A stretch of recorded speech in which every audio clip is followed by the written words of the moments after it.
বাংলাদেশের বান্দরবান জেলার তার পাহাড়ি সৌন্দর্য এবং নয়নাভিরাম প্রাকৃতিক দৃশ্যর জন্য বিখ্যাত, যা প্রকৃতি প্রেমীদের মন জয় করে নিয়েছে।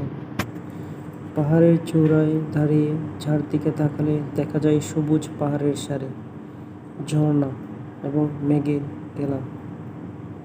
এখানে পৌঁছানোর রাস্তা কিছুটা দুর্গম হলেও পথ চলা কষ্টকে ভুলিয়ে দেয় সেই আশেপাশের মুগ্ধকর দৃশ্য। চারপাশে ছড়িয়ে থাকা সবুজের মায়া এবং মেঘের আলিঙ্গন যে কাউকে মুগ্ধ করবে। এখানকার ভোরের সৌন্দর্য, সূর্যোদয়ের এবং গোধূলি সূর্যাস্ত এক অদ্ভুত অভিজ্ঞতা এনে দেয়। দূর থেকে মেঘের বেলায় ভাসমান পাহাড়গুলো